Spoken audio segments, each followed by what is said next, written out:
Hi, everyone. It's Lindsay Baker with the Action Hour, and tonight I'm bringing a story to you that I know you're going to find unbelievable. I'm here with 4 activists from that were involved in rescuing elk, bringing water to elk, and actually the National Park authorities at Point Reyes National Animal Reserve overturned the water. We believe, I don't believe there's proof of that, but the water was gone the next morning and they intervened with the activists before that. So let's watch the first clip. We have with us here Lisa Levinson from In Defense of Animals. We have Diana Oppenheim, Jack, sorry, I always mess up his name. Gashit, as close as I could get, Jack. Lisa Levinson and Tony Sagal. So let's watch the first clip, everyone. And I want you guys to comment right after, please. I'm having a little technical difficulty for a second.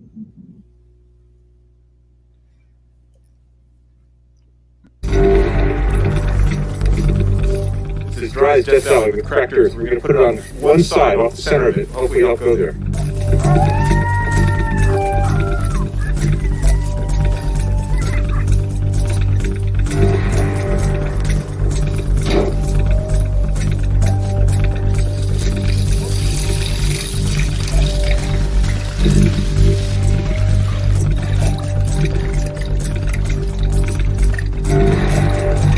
We got the bins in here, we have some water. At least the elk have a chance to get some water tonight.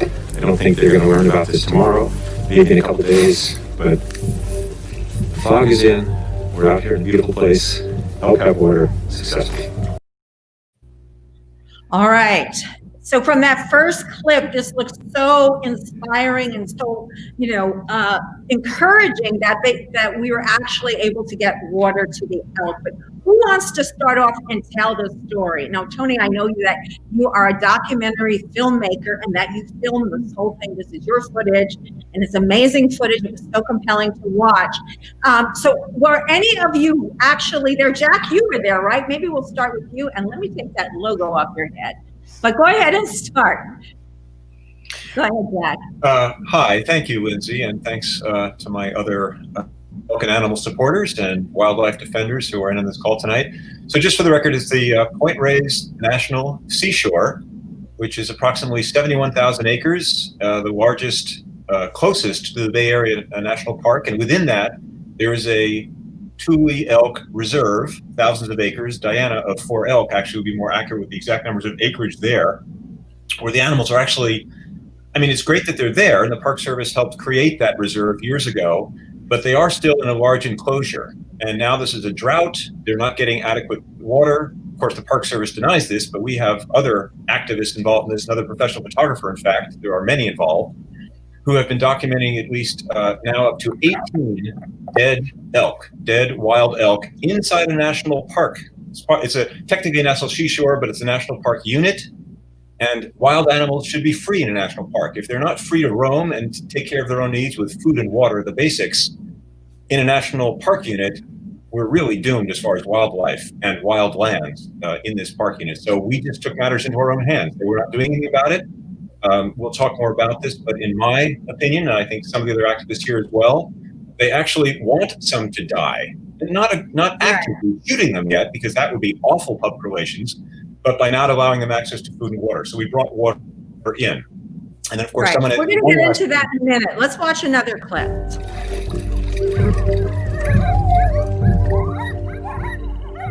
This is a place there used to be water in a dry pond bed. Look at this, it's like Death Valley here.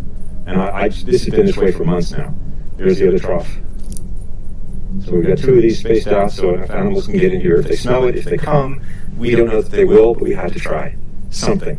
This needs to be done by the Park Service. This is their supposed contingency plan that's vaporware that they claim they would do, but they never do. So to hell with it, we're going to do it. So, if bringing in water to elk is wrong, I don't want to be right. I love that clip, Jack. Diana, I want to ask you, because you run the organization For Elk, correct? Am I correct? are you in charge? You're the founder. Can you give us some insight into this? What's going on there? I saw you, I believe, speaking in one of the videos. Yeah, so I founded For Elk, and I'm one of now hundreds of people who are on the ground fighting for the Tule Elk and fighting for the restoration of the national seashore.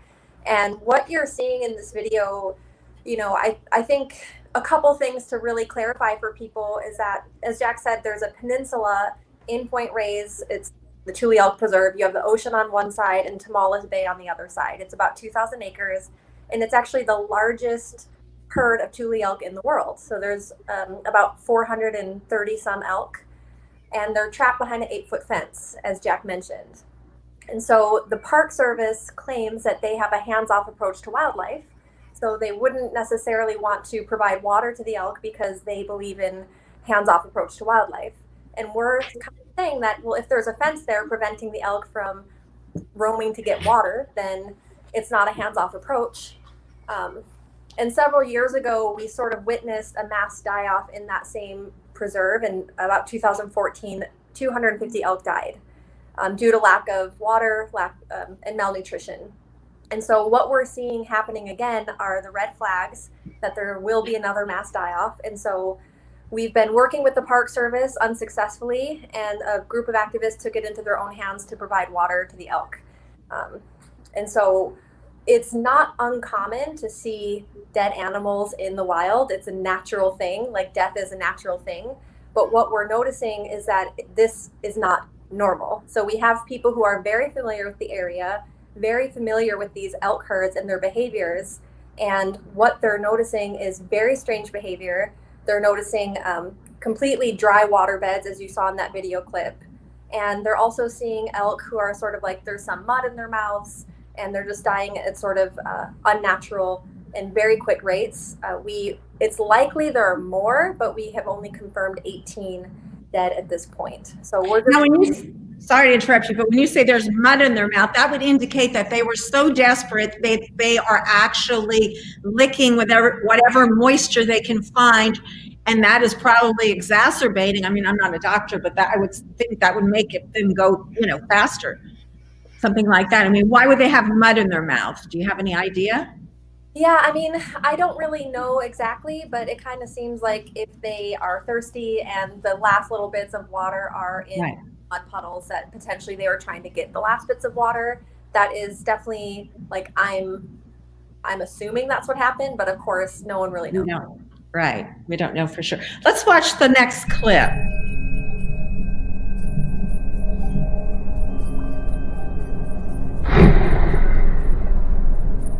So when we go look out there, what are we going to see the water in? What is it? Is it in plastic, or what did you pour water into tonight? I think it would help us to know, because clearly we have to come out here tomorrow anyway to see all that.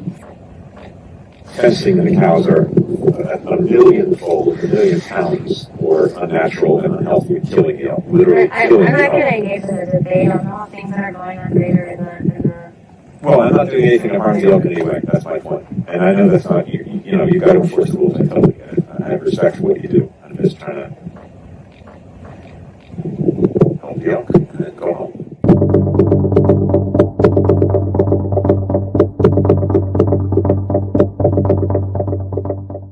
Tonight, the Tule Elk have water.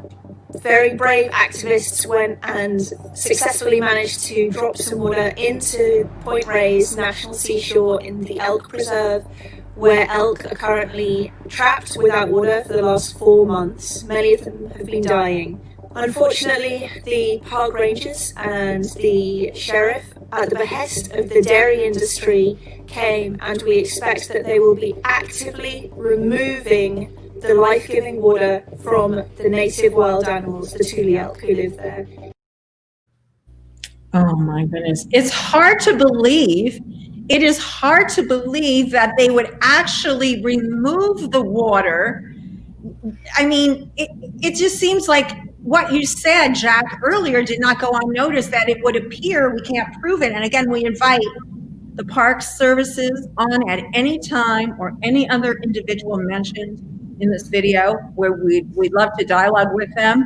But it would seem like this was done purposefully, and obviously they removed the water. Now, Jack, what were some of the reasons that they gave you? You talked there, you stood with them head to head, and I saw that you said, we respect you, we respect, your position, your job, what you do. And so what was your impression? Did you feel like the human being behind the suit or the uniform actually had some feeling about what was going on? Or were you talking to, somebody that's totally blocked it out? Like, tell us what the situation emotionally was like a little bit, if you would. Each activist you asked this question of is going to give you a different nuance of an answer. For me, I really don't target or demonize or blame the rangers, even the ones who go in there less than 14 hours later and remove 140 roughly gallons of water in 2 big metal troughs. They're doing their job. If they don't do it, someone else is going to come in and do it. As I say, it's the policy, the park policy, not the personnel. Personnel just carry out the policy. And that doesn't mean at times it's not effective to target the personnel or the policeman in the street, as an example. But me personally, they're doing their job. They were polite. I was polite. It's a little bit of a game in a way. And we also do it to call attention to what's going on there.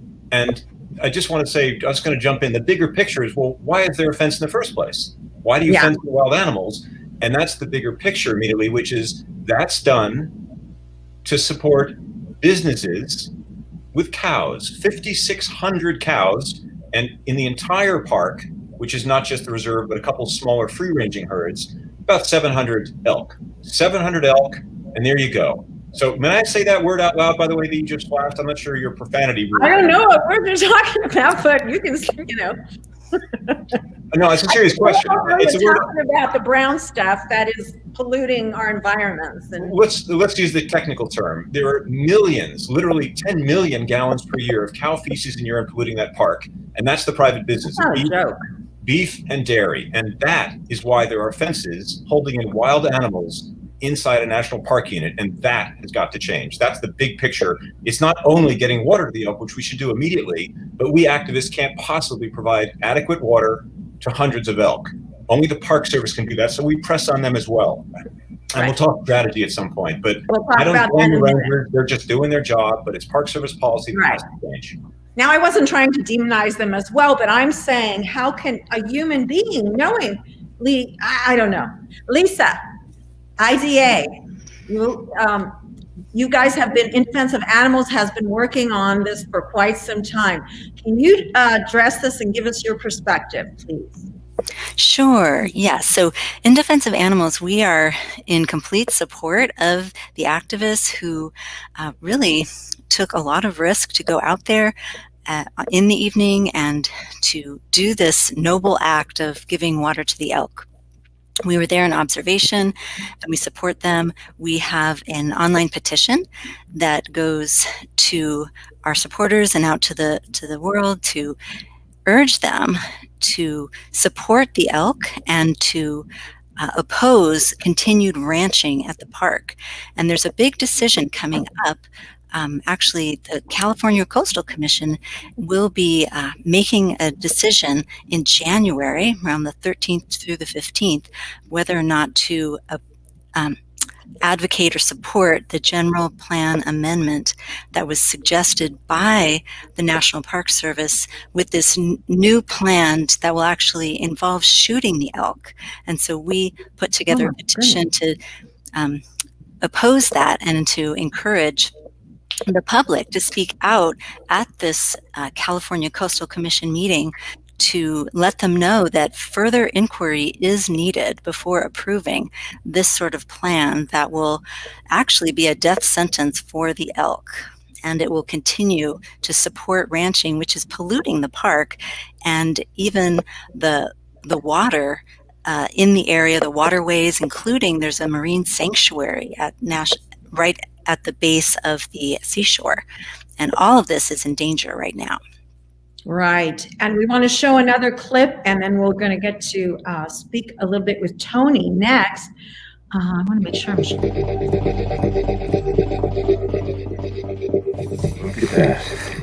No, the elk will not be allowed water. Unbelievable. Unbelievable. There's water. Dumped out, troughs gone. So elk are not allowed water here in a reserve, even once it's already here.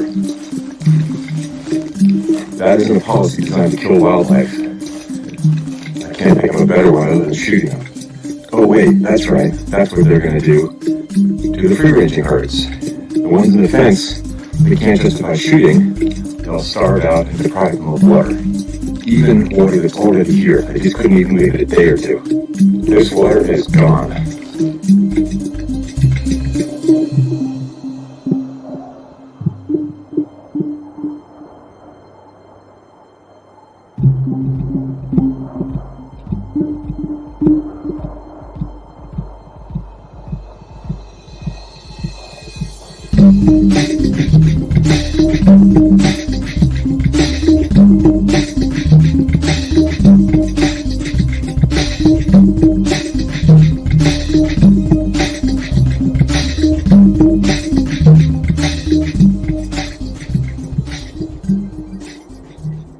If you're as shocked and disgusted at this as we are, then please take action. Go to idausa.org/elk and take action for the elk now. They need you. Thank you.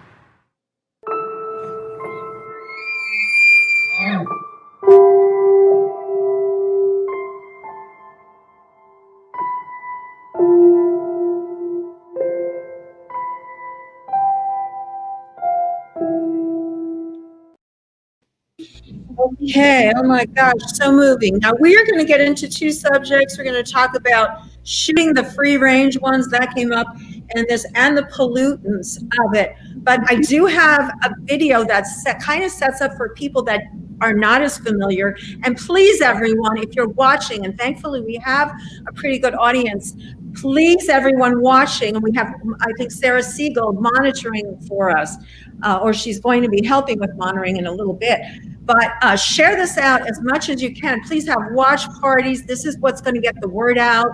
We need to get the word out about what's going on. This is not private land. This is public land. And from what I understand, this land was slated for a national reserve, and that these individual cattle ranchers that are on this land actually are not supposed to be there. We can address that in a moment as well. But let's set this up for the people that are just kind of... There are more cattle just in this section of land designated as a national seashore than there are Tule elk in the world. I started seeing articles about plans to kill the elk on behalf of the cattle.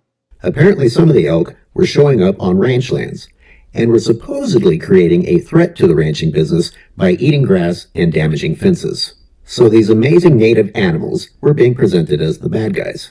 What were these private ranches doing on the public land of a national seashore in the first place?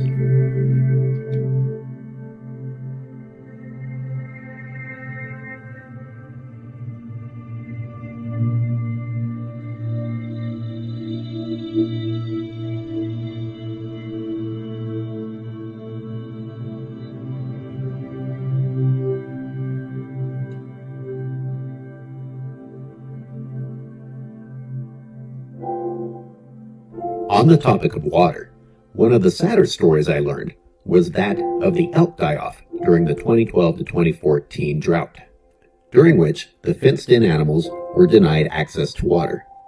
This was justified because droughts are naturally occurring events, and animals die off in such events. I would argue that animals aren't naturally prevented from being able to move to water sources. The same dry conditions that are driving wildfires across Northern California are putting a special California species, the Tule elk, at risk. In last evening's fog, I spotted a herd gathered around their water hole, but it's bone dry. In fact, most of the water sources for the elk at the Tomales Point Reserve have dried up or are very depleted. And if a wildfire starts in the reserve, the elk can't escape. They're penned in by this cattle guard and an 8-foot fence that runs from Tomales Bay to the cliffs by the ocean. The advocates tell me the Park Service is more concerned about keeping the elk away from cattle ranchers than doing what's best for this California native, and that is allowing them to roam free.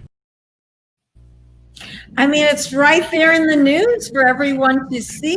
Tony, you're the only person we haven't heard from yet.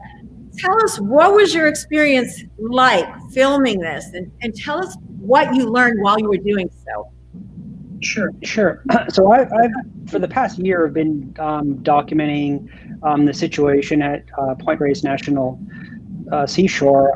About a year ago, I did a longer documentary piece, kind of that covers the whole topic much more broadly. And I thought I was going to be kind of done with it and move on. But every time I go out there, it just like I learn, how serious the situation is, and how, immoral it is, and anti-wildlife it is, and it's all stems from animal agriculture.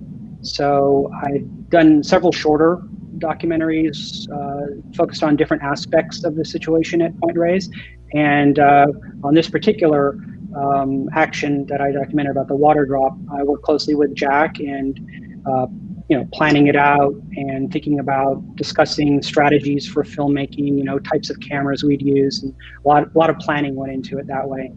And I was a little nervous going into it. I didn't know what to expect, running up a hill and up and down at night, and even if I wasn't filming, it would have, there was a lot of unknowns.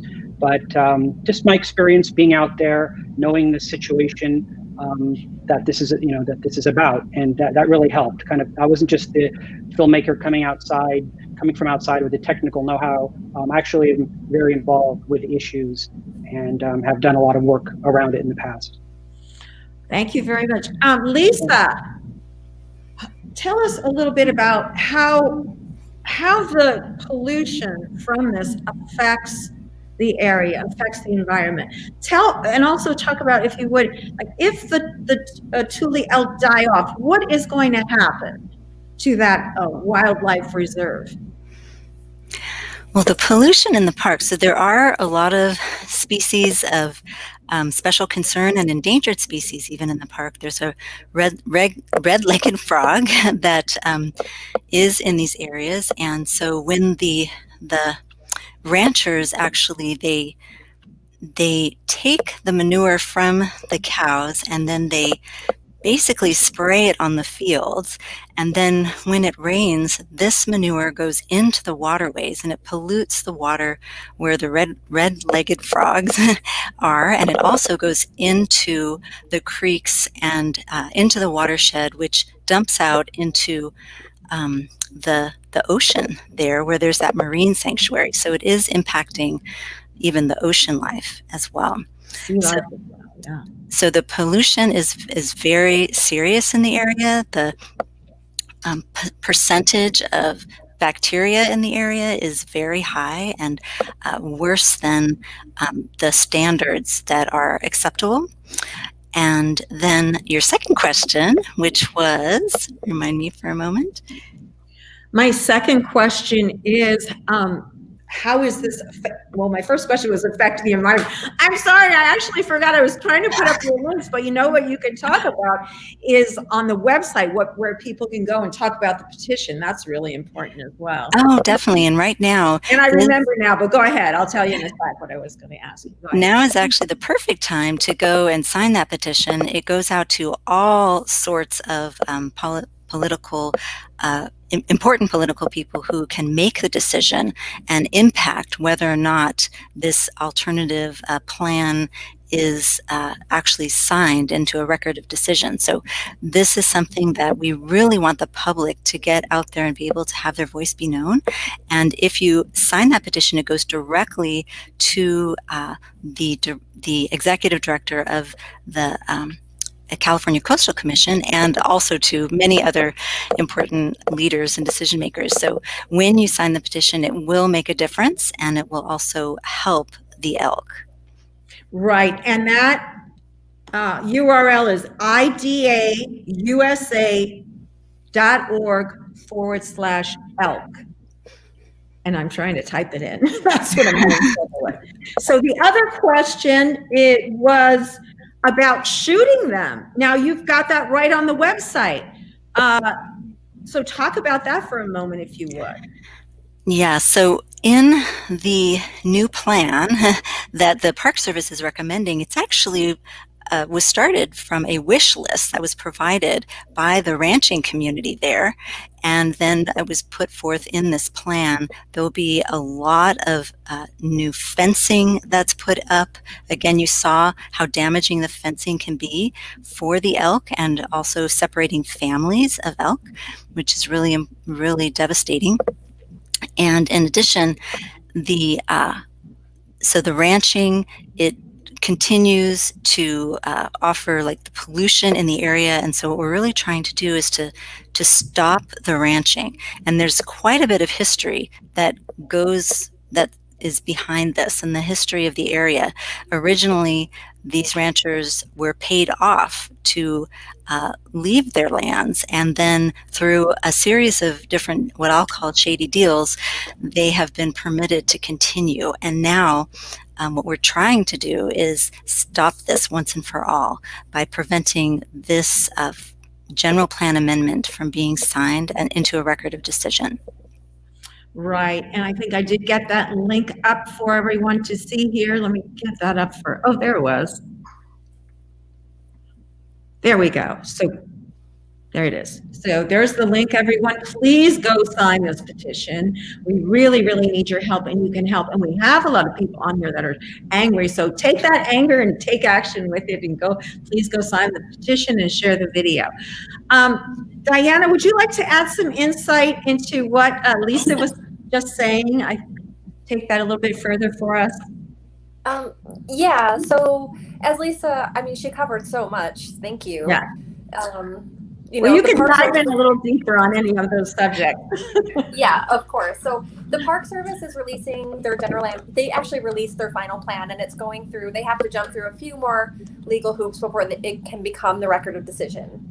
Now, as Lisa mentioned, the plan contains all sorts of anti-wildlife rhetoric, including giving ranches 20-year leases, which would actually set a precedent in public lands to give a private industry a 20-year lease. So that's pretty long term, especially with climate crisis and all these things sort of happening. If you think 20 years into the future, what are we going to be building? And so basically what this is saying is that we're going to be enshrining and upholding ranching. They're going to be allowed to diversify their ranching operations, because as most people here might know, the dairy industry is sort of a dying industry. It's very challenging, even with multiple federal subsidies, to be profitable.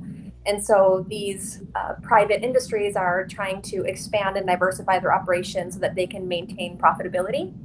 And then they want to cap the Tule elk population and allow lethal removal of the elk and kill the elk in order to protect their ranch lands, because it's their grass for their cows and they need it for their businesses. So there's 2 free roaming herds of elk, the Drake's Beach herd and the Limitor herd. One is, I think, 138 elk and one is 168 elk. They're small herds, and they will be shot if they go onto ranch land. And so we just, are really upset at the Park Service for allowing this. And we're trying to fight for the freedom of the elk and the protection of our endangered species. Right. Now, Jack, talk to us about your involvement in this project, and how long have you guys been trying to get the park people to work with you on this, and what has been the response generally when you question them about why is this happening, why aren't the elk being cared for, and why the heck would you take the water away? Did they have any response to why they were taking? I mean, you had a bit of a conversation with them there, and I was just wondering if they gave a reason for it. Well, there's what the rangers say, which is what they're told to say. They do their job. There's a PR person as well who's told what as a biologist, are told to say. And then there's the Park Service official policy, which of course would never admit they're going to kill animals, except now they will shoot the free-ranging herds. But then there's the reality on the ground. So I don't waste time saying what the Park Service says, because it's proven not to be taken at their word. They want to manage the herds for the private.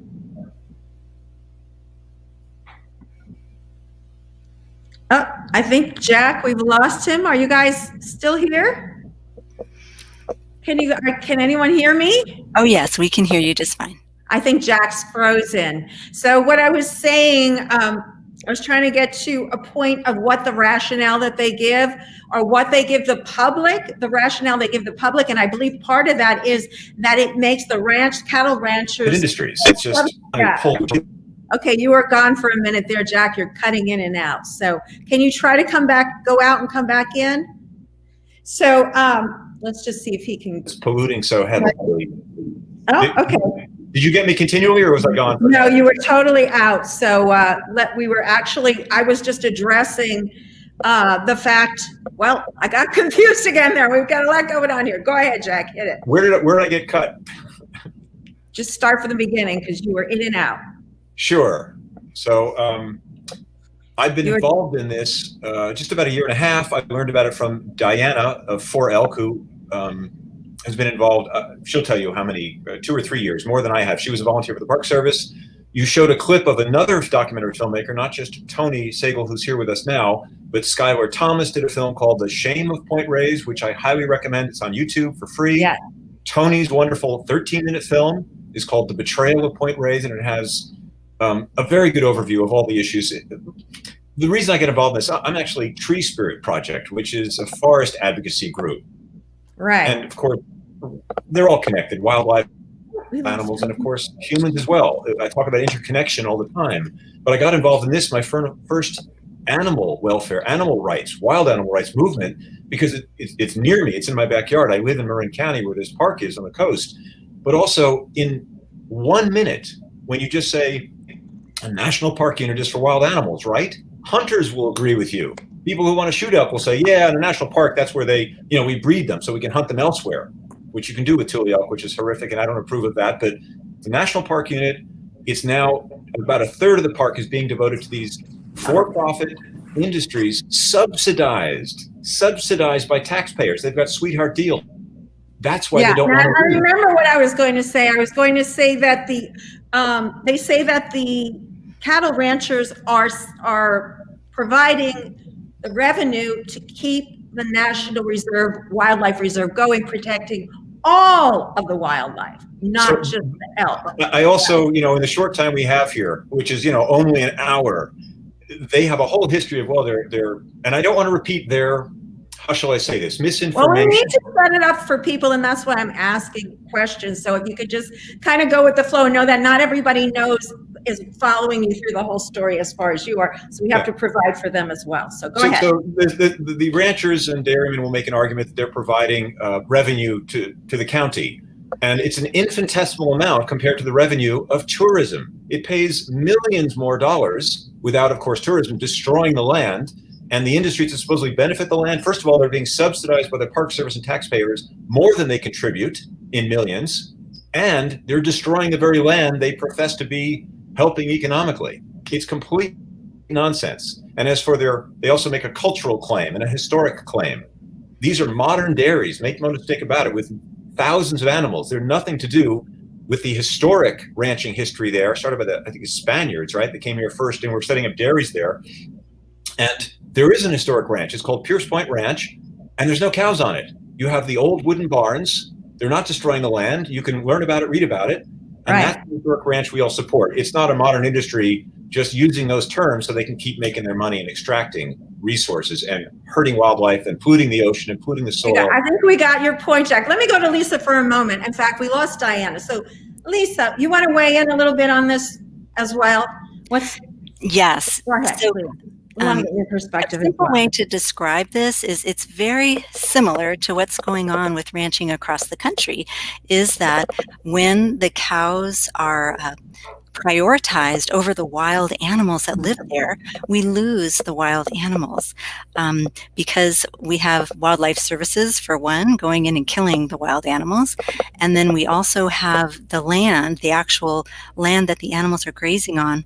The cows do a lot more damage. As we saw in some of the films, they eat quite a lot more. They're producing, dairy cows specifically are producing milk, and that does take a lot of energy for them, and they do eat quite a bit more. And then if you compare that to other wild animals like elk or antelope that actually do live in these lands across the country, they do much less damage in the environment. In fact, the way that they eat the grasses, Tule elk, for example, they actually help to restore the grasslands. And in California particularly, grasslands are one of the most diminished habitats across the state, and so it's really key to maintain these grasslands, and that is very well known by the Park Service. So it would make sense scientifically if they promoted having the elk there. It does not make sense to promote the dairy industry there.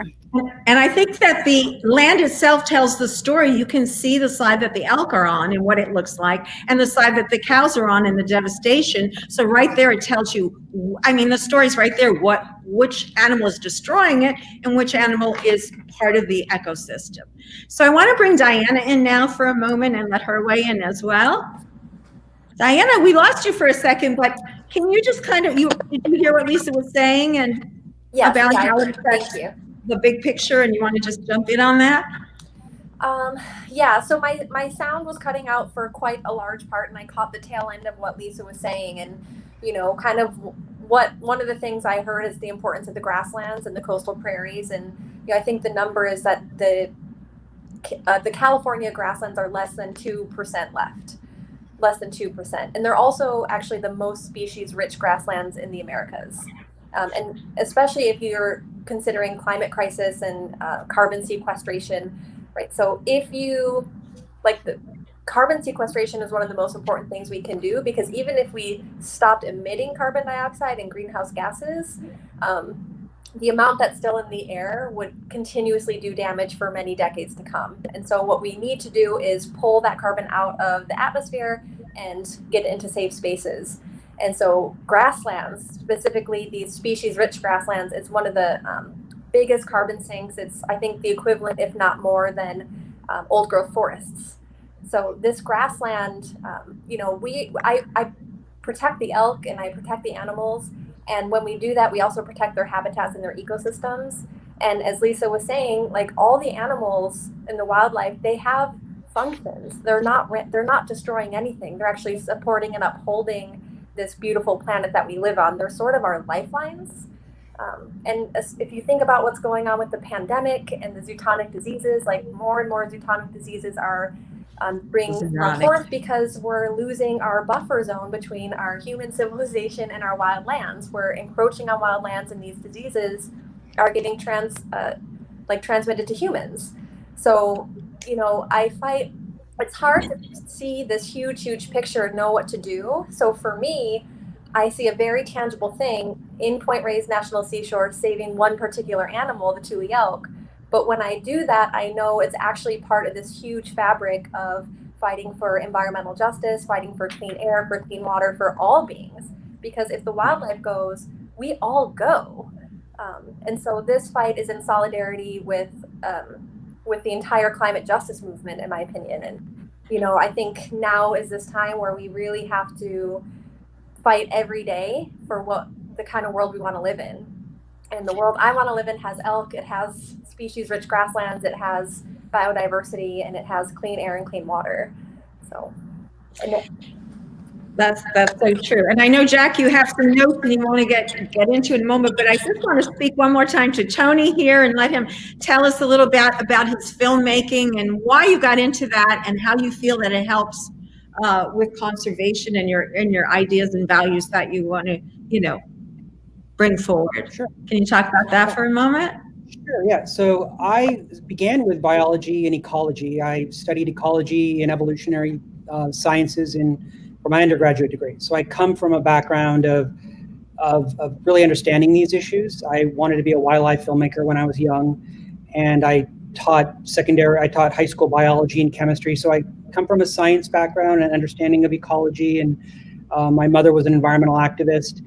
And at the same time, I really wanted to pursue filmmaking and photography. And a little bit later in life, I went to film school, and now I'm just trying to combine the two and tell these really important stories of land mismanagement, and with the goal of educating people about what's going on. A lot of what you see at Point Reyes to the untrained eye, you wouldn't know. You have to be, familiar with ecology to some extent and the impacts of animal agriculture to see what's going on. In one of my films, I did interview, did sort of a person on the street, the tourist that was coming to Point Reyes for the day, and I would, present them a question, and they were people who came to Point Reyes often, and they didn't know, and I just explained it to them as a pre-interview, and they were astonished at what was going on right before their eyes that they didn't realize. So it's my goal as a filmmaker to just make people aware of what is happening before their eyes that they're not aware of in terms of environmental catastrophe, especially as it relates to animal agriculture. And your films are so powerful, and it's great because it gives activists like these wonderful people here the ammunition they need to show what's going on in a very dramatic and memorable way. So Jack, I know you want to cover some points. It's all yours. We have 15 minutes left, so we do want to give others a chance to talk at the end, but go ahead. I want to thank, just first of all, the four other faces I'm seeing on the screen, including yours, Lindsay, and Jan and Shane, for giving a voice to these actions and this movement, which is, as has been said here, larger than just Point Reyes. I'm involved in Point Reyes because it's in microcosm the problem with the devastation of cattle and cow industries. I mean, apart from the ethics of them, which are horrific once you learn about them and are willing to face that only came to me a few years ago because I didn't know. I'm a typical average American who grew up eating these products and had no idea how cruel they were. But this is the main driver of the climate crisis. To not address cows and cattle and eating products from cows and cattle, we will not be able to mitigate the climate crisis. So it's literally in our interest to not be suicidal in our behavior with what we raise and eat. And in a park, in a national park, everyone agrees with that. You can say, oh, I want my burgers and all that, but wait, in a national park, yeah, you're right, we should have some wild animals left. And then they, as here, spend 1 hour learning more. It's like, oh my God, I didn't realize, or even just the tip of the iceberg, realize how important these issues are. So I want to thank you for giving a voice to that. I want to thank Tony Stagel with Silver Reaction Media for coming out and putting huge time and filming this thing at night and risking arrest with 20 other activists who are willing to do this. For Diana, who's been on this issue before I was, and for Lisa with IDA USA for supporting this with their big platform. Yeah. And the video we showed today. I just want to quickly say it was IDA video, the second video that set it all up for people. Just wanted to put that in there. Plug for them. Go watch the video on the site, and the links are now in the comments for everyone to see. Go ahead, Jack. Sorry. Yeah, no, not at all. I mean, it never, as the Margaret Mead quote I always say in a group is, never doubt that a small committed group of individuals can change the world. Indeed, it is the only thing that ever has. So that's this small group here and maybe a few hundred people, or I hope a few thousand people watching this, but we can actually make a difference and affect policy. And there may be a new Secretary of Interior, and most people don't know that the Secretary of Interior is in charge of the National Park Service. So if Deb Haaland is confirmed and is, a fantastic, we are currently under the current administration in DC, that can make a huge change. So we're going to eventually, if you folks would go to these various websites, treespiritproject.com/elk, IDAUSA/elk or .org/elk, and for elk, the simplest one. Thank you, Diana. We'll be putting up future actions to how to get involved, but we're actually optimistic we can make a difference. If a handful of citizens created this park in the first place against all odds, so we can do this again and have this park realize its original vision of a pristine seashore, not for business operations that pollute it, but for wild animals and a haven for human beings. God knows we need that too in these crazy times. All right, so let's just open it up to a panel now. We have about 15 minutes left. You want to speak, just raise your hand, and who wants to jump in and start? Lisa? Sure.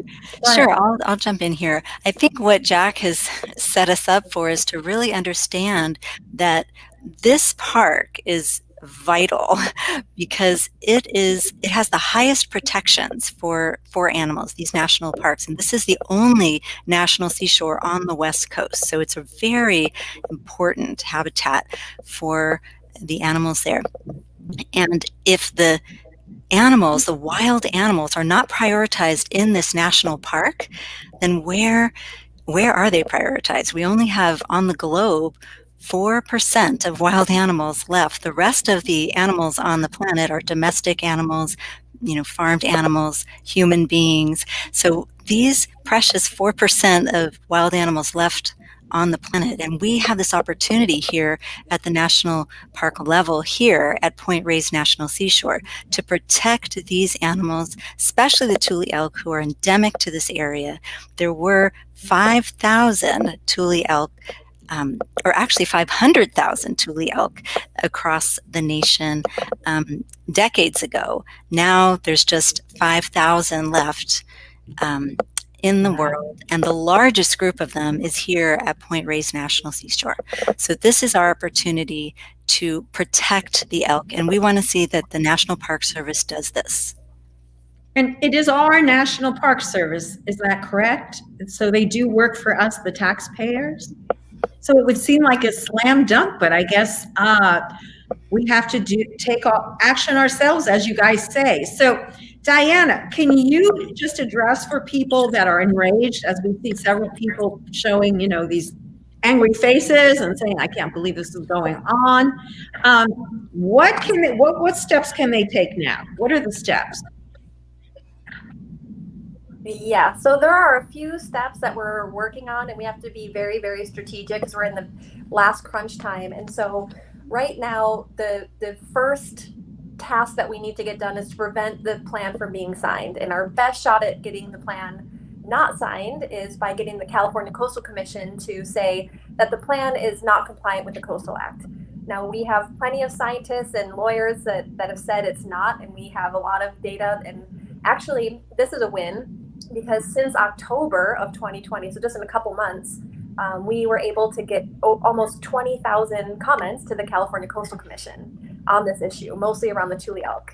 And what that did was that it signaled to the California Coastal Commission that eyes are on them. This is a huge issue. The public is watching, and they need to not just rubber stamp this. And so they just released their staff report, and it wasn't, it was like, you could say it was they could approve it, they could approve it with conditions, or they could object it. And we were hoping that they would reject it, but they said they accept it with conditions. And so now we have all this information that says, okay, we're going to figure out exactly how to approach this because there's going to be a vote at the California Coastal Commission on January 14th.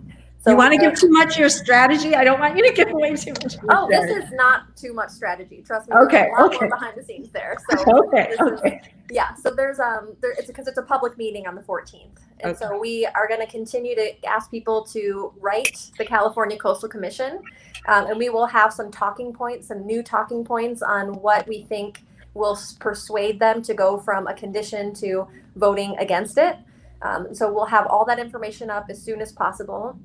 And, I think getting a lot of media to hold the Park Service accountable, I think the stuff with the water drop, Jack was mentioning that, a couple, like 20 activists bringing in water is amazing and necessary, but activists can't, just based on how the topography is and the amount of work it takes to get just 200 gallons of water in there, we can't actually provide enough water for the elk ourselves. Yeah. We will do everything we can to get as much water as possible, but it's not enough.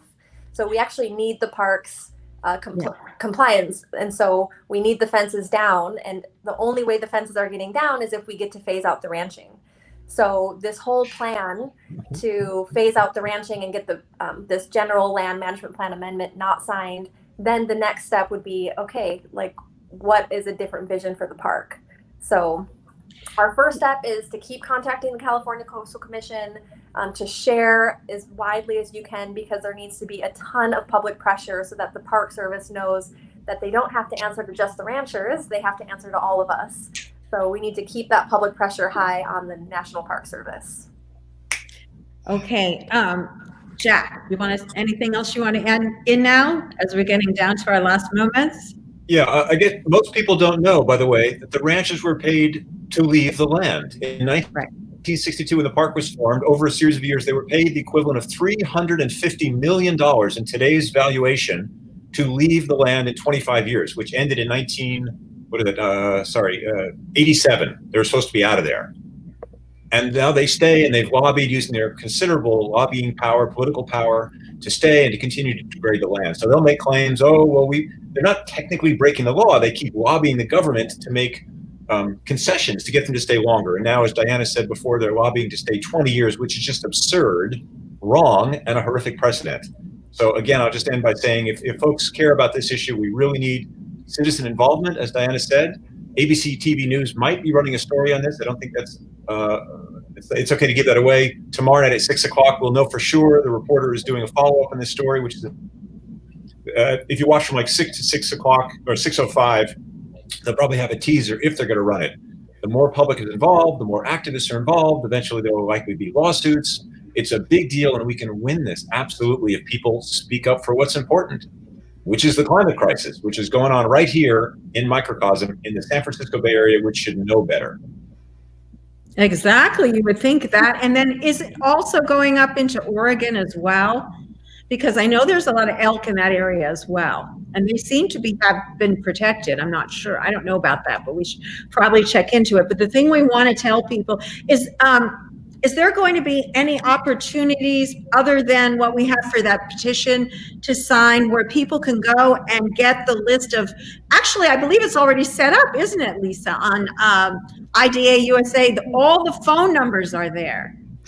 Yes, people can access the phone numbers. You can access all the social media accounts for decision makers, and also send a letter directly to the email that was set up specifically for this issue with the California Coastal Commission.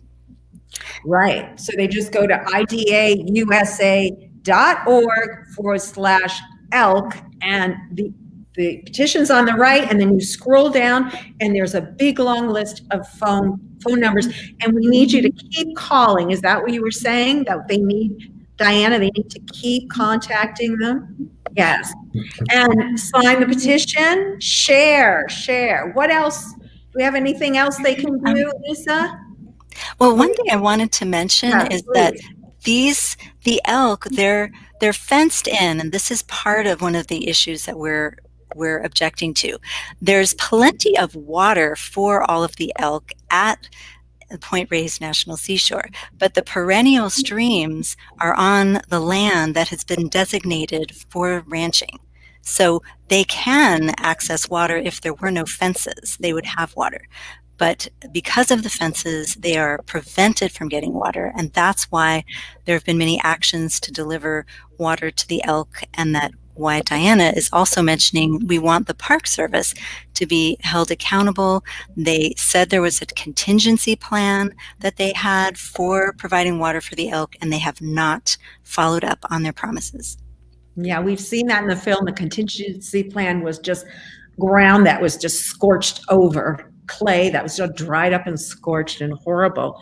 So we are down to the wire, folks. Thank you, folks, for being on tonight. I want to thank each and every one of you for coming on. And those of you watching, thanks for staying through the whole thing. Please follow up with watch parties, shares. It means so much. Sign the petition, make the phone calls. We can all do this, right, guys? We can do this. And yes, go ahead, Jack. One other thing, if you're in the Bay Area, go out to the park. Oh, beautiful place to go and enjoy the place. You know, it's not all ruined by cows, only about a third of it. See for yourself, and bring a pair of binoculars or a camera and go visit the elk. It's walk-in Tule Elk wild visit time. They're right there off the roadway, getting to a Pierce Point Ranch off of Pierce Point Road. So it's not all doom and gloom. You can go, as we activists do, we do an action and we get angry and upset and do our thing, and then go bring a sandwich in and wander the trails or wander off the trails, you're allowed to, and be with the beautiful animals and appreciate what's there now. Has any of the water gotten through that was brought in by the activists? You know, I mean, was it all for naught? I mean, I know that activists, or is that kind of, we don't want to talk, an area we don't know and we don't ask them to. The water was brought in by the activists. They were finished around 9 or 10 o'clock at night. And activists went in and checked. But I mean, other time, we know that water was completely dumped out. We know that, but other times, are they getting any water, or is it just they're not at all getting water? We don't have a documentation of them getting water that we brought in. They may have gotten some the first time, and the rangers took a few more days to get to that water to take it out. We don't have a record of it or a wilderness camera showing that they were drinking a lot. It's rainy season here now, but we haven't got much rain, so they're still thirsty because it's colder at night. There's some dew, so we're hoping they get a little bit more. But it's a ship show, I'll call it, until shit show. Let's see. You said it. Well, no, I said ship, SHIP, like sailing a ship. Yeah, that's what I said. Until the cows come out, thousands of them, 5,600 cows come out of Point Reyes. They can't take down the fences, and the elk are going to suffer, pure and simple, along with every other species of wildlife in there, from mountain lions to coyotes to badgers. All these beautiful animals, deer are out there, and they all suffer because the environment is incredibly degraded by so many cows. And it's the #1 source of greenhouse gases, don't you know, in the park. Far worse than the millions of annual vehicles that visit the park to see the animals, not to see more dairy cows, of which there are plenty in Marin and Sonoma County.